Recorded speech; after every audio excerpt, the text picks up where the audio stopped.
Welcome to Feldenkrais with Taro Iwamoto. I am Taro, and today I will be guiding you through a short hip mobility routine.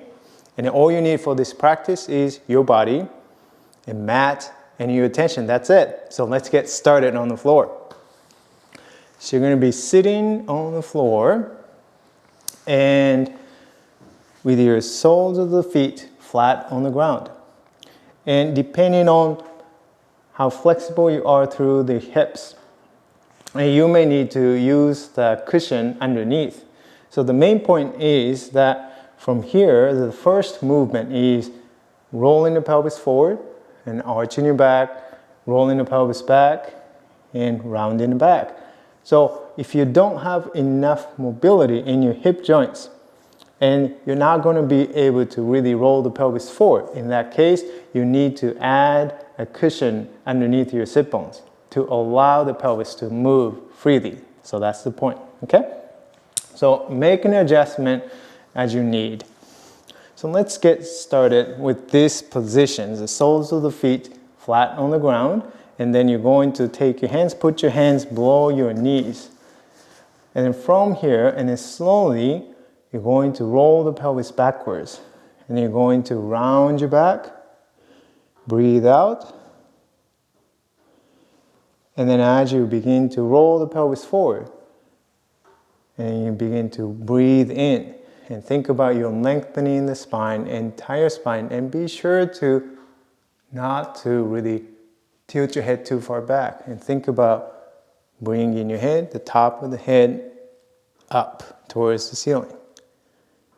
And then begin to breathe out. Round your spine, roll the pelvis back. And repeat that a few times.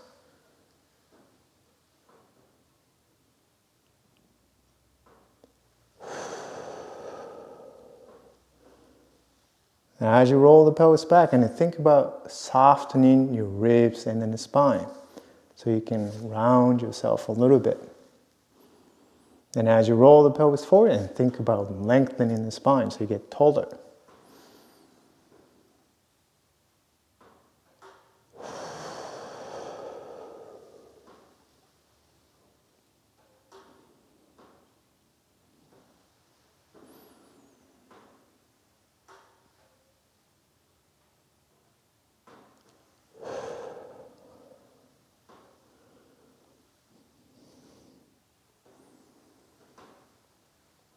And the next, going to bring your feet wider apart, a little bit wider than your hip width. And from here, put your hands back. Lean back on your hands a little bit. And slowly begin to tilt your knees to the side. So let's go to your left side. And then again, depending on how much range of motion you have in your hip joints, you may only move this far, and that's fine, don't force it. But do it slowly. You're actually going to improve the flexibility and mobility by moving more slowly. And really, really important to pay attention to your breathing, because it's so easy to hold the breath and then trying to force it, and then you're going to stiffen everything. Here, so don't worry about how far my legs are going to the side. Really pay attention to yourself and to your own body, how it moves.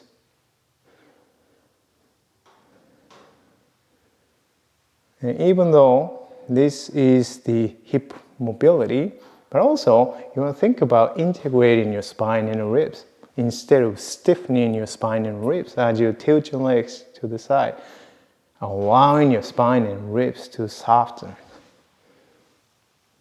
So you're not keeping your spine still. You're not keeping your ribs and rigid. Let them move. Let them bend and tilt. Twist. And come back.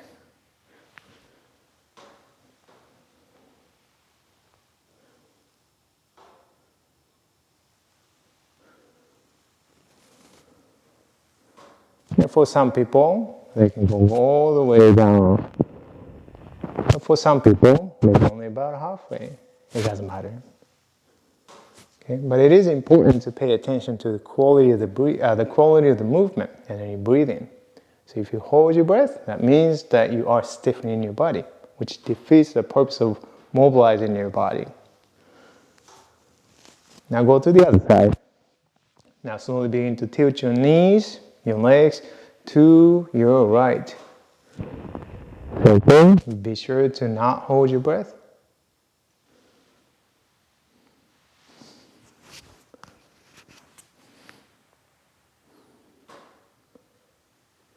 Spine doesn't have to be straight. Actually, let your spine round a little bit, twist a little bit. Let your ribs move a little bit too.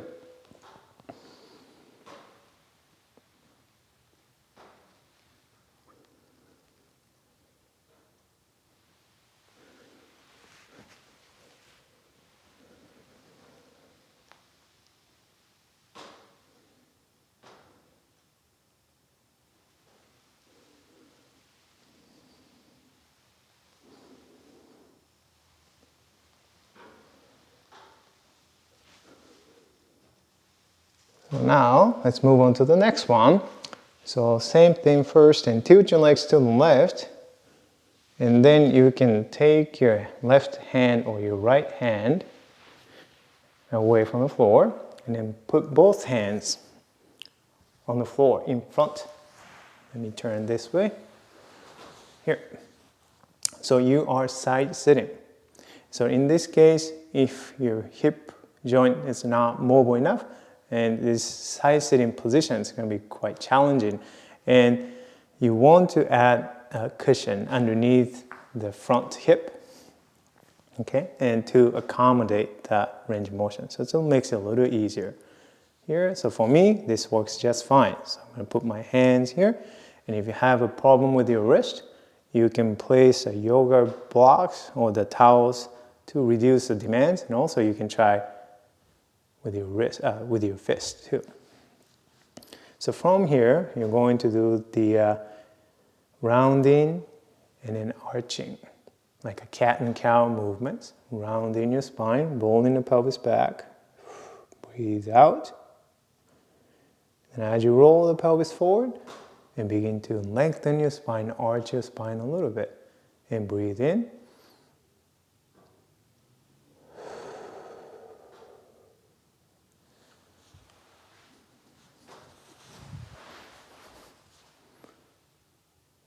So just to turn sideways so you can see my back. Here. So the entire spine is moving from one direction to the other directions, arching and rounding.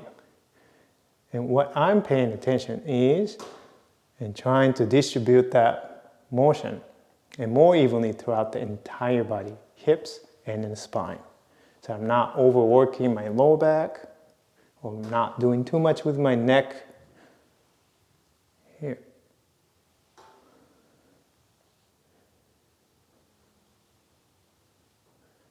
Okay, now take your right hand away and just lean on your left hand only. And from here, you're going to begin to turn your pelvis. Turn your pelvis to the left. So as the pelvis turns, your spine, your ribs, and your chest, they all turn to the left. And then coming back.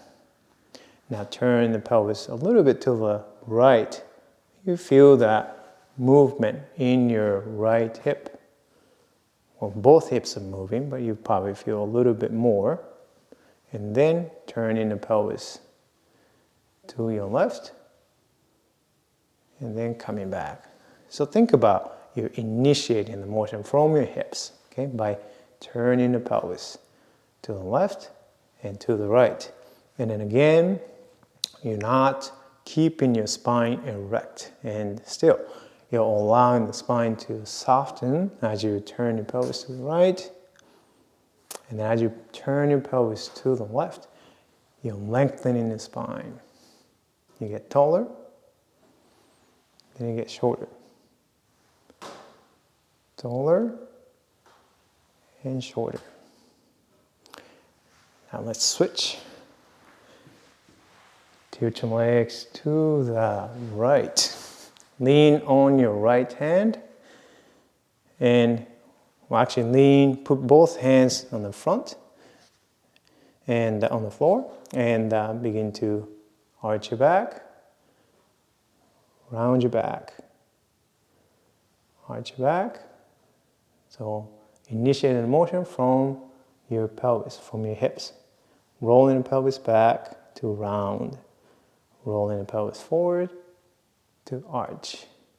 And if you can't really move all that much, that means you need to add the cushion. So be sure to check that how freely you can move the pelvis. If you can't move the pelvis, then that means it's already at that limit of the range of motion. So you need to make it easier to retrain that patterns of the movements. Otherwise, there's no chance for you to learn that movement patterns because there's no movement there, right? Here.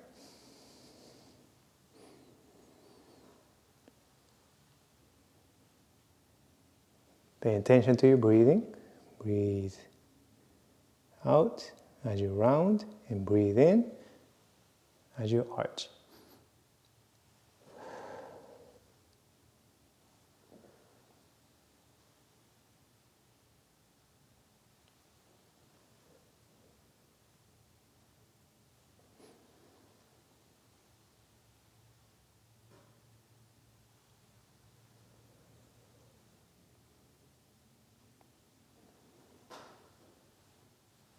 Okay, and take your left hand away and then lean on your right hand and begin to rotate, turn your pelvis to the right and lengthen your spine. And then turn your pelvis to the left. Round your spine, soften your chest.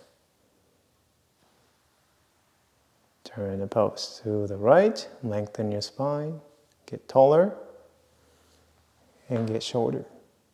So it's the coordination. It's even though you are initiating movement, mobilizing the hip joints, but you are coordinating with your spine and ribs. Right? So retraining the whole movement patterns. It's not about just isolating the hip joints.